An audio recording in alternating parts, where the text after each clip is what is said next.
It was a lovely garden, the giant's garden, a lovely garden with soft green grass. Every afternoon, children on their way home from school would go and play in it.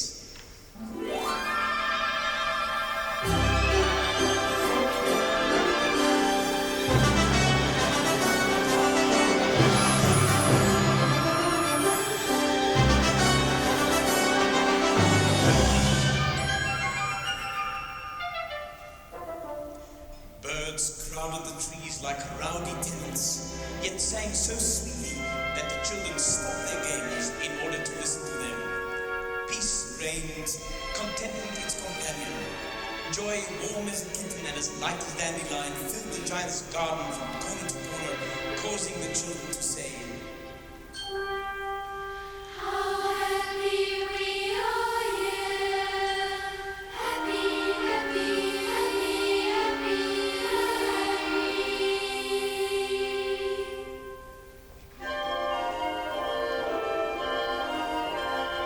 Soft grass, green grass, flowers in between grass, bright as stars that dance around, waving fingers in the sun. Waving fingers,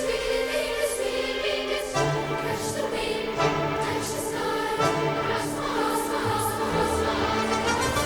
heart, my Plum trees, peach trees, ripened out of rich trees, seems the hand of spring that calls, big across the finger pole.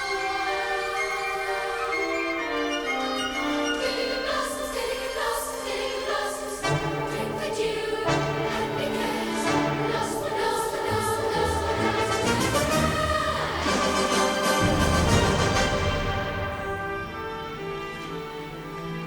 Eden takes a mirror, holds it to her face, sees reflections of her beauty in this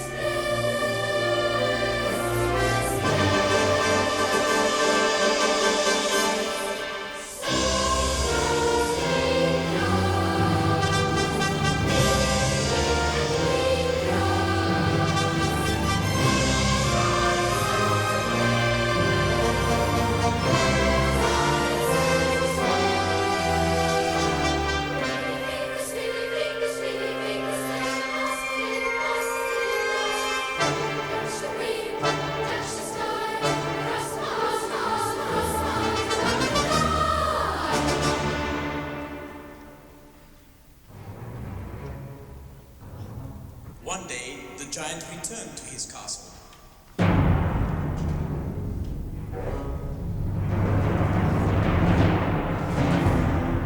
He had been to visit a distant friend, and after only 7 years had said all that he had to say, for his conversation was limited. When he arrived, he saw the children playing in his garden, and inexplicable anger welled up inside him. What are you doing here? He cried, and the frightened children ran away. What's mine is mine. What's mine is mine. She knows the trick from others. Trouble to children and difficult manners. Just a few things I can call my own. Taking's not stealing. A child must live its time. Let me join Moses. I simply long for a little while. This garden's mine. The trees are mine. Even birds and bees are mine. What's mine is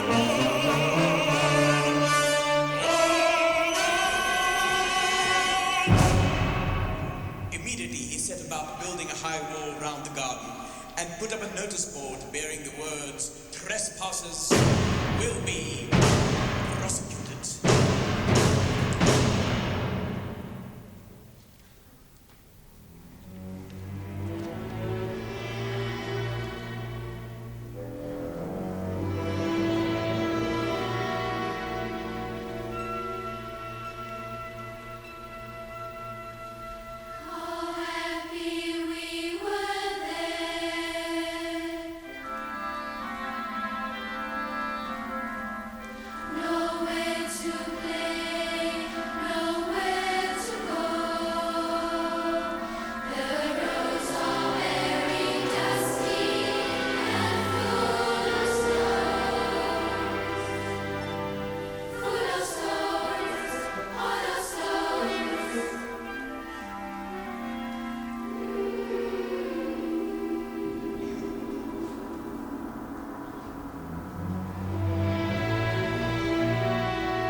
Spring came and held out her hand of blessing over the waiting land.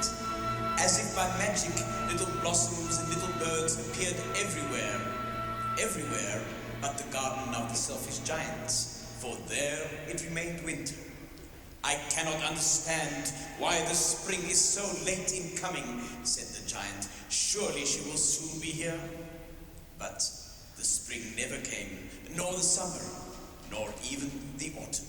The only ones who enjoyed it were the snow and the frost. Spring is forgotten, the garden. We will leave you, we will leave you, we will leave you all year round.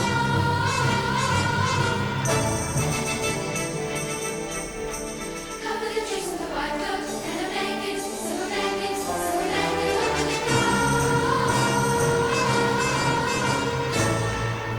North wind wrapped in first whirring icy spurs, endless sun to sleep, crispy summer rain breaks the towers with these dancers through the trees.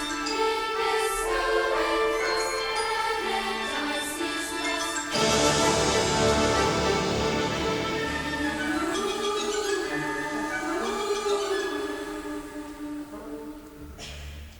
One morning, the giant was lying awake in bed when he heard some lovely music.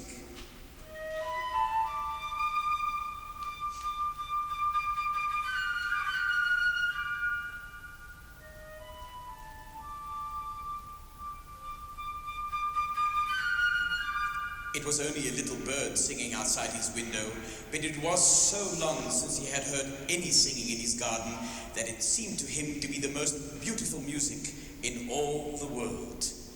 I believe the spring has come at last, said the giant, and he jumped out of bed and looked out.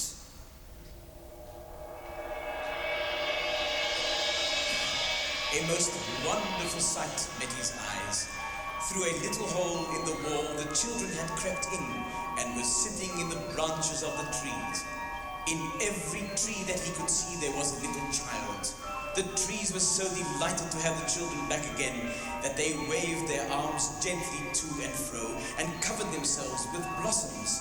The birds were flying about and the flowers were looking up through the green grass and laughing.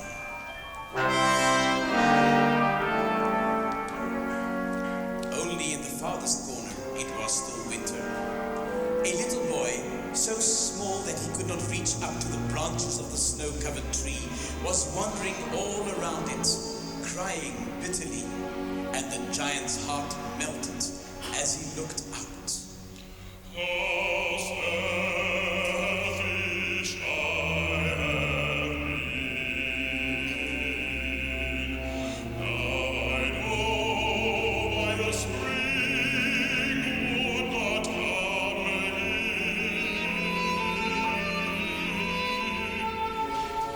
I am the rose of the garden lot, the blindly eyes in which the light of passion has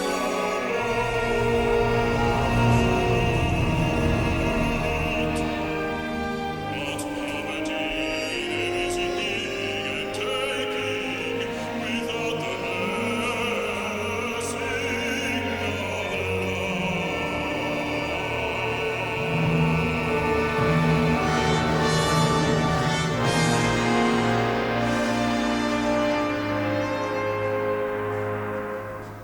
I will put the poor boy on the top of the tree. I will knock down the wall and the garden shall be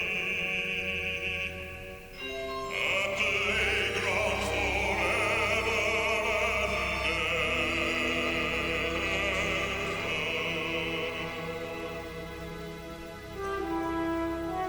The giant crept downstairs and went quietly into the garden, but the terrified children ran away, and the garden became winter again. Only the little boy did not run, for his eyes were too full of tears to see the giant coming. The giant stole up behind him, took him gently in his hand, and put him up into the tree. The tree tree broke at once into blossom.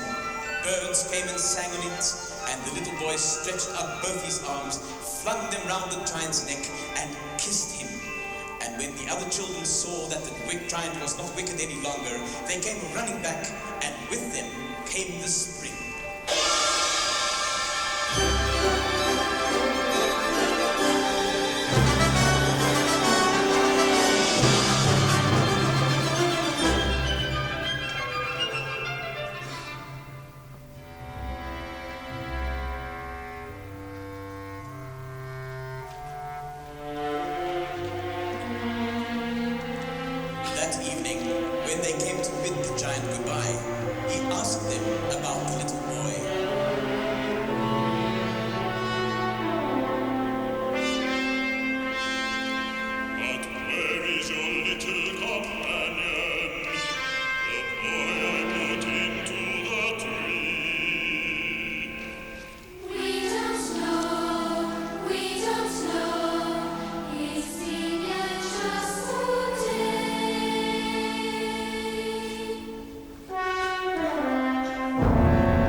Quickly the years passed by. The giant grew old and feeble and was no longer able to join the children in their games. Instead, he sat in his huge armchair and watched them play. "I have many beautiful flowers," he said, admiring his garden. "But the children are the most beautiful flowers of all." One winter morning, as he was dressing, he looked out of his window. Suddenly he rubbed his eyes and looked, for in the farthest corner of the garden was a tree quite covered with lovely white blossoms, and underneath it stood the little boy he had loved. In a burst of great joy, the giant ran downstairs, out into the garden, and across the grass.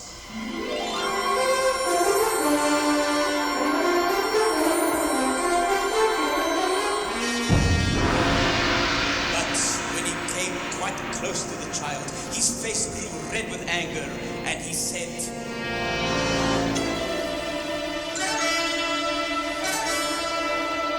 "Who hath dared to wound thee? Who hath dared to do this thing?" For on the palms of the child's hands were the imprints of 2 nails. And the imprints of 2 nails were on the little feet. "Who hath dared to wound thee? Tell me, that I may take my sword and slay him."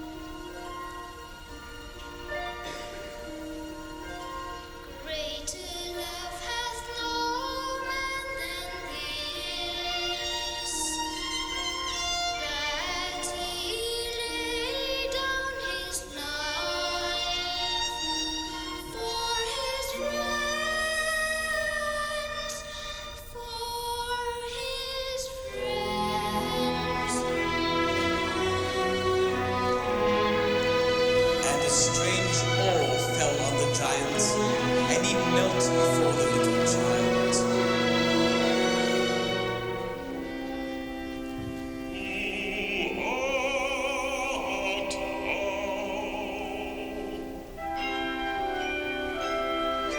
And the child smiled on the giant and said to him, Let me play once in your garden.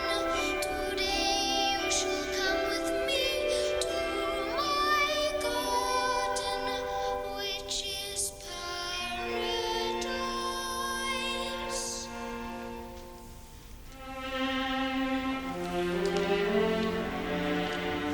When the children ran in that afternoon, they found the giant lying dead under the tree, all covered with white blossoms. And as they stood there, the sweetest music filled the air and drove the sadness from their hearts.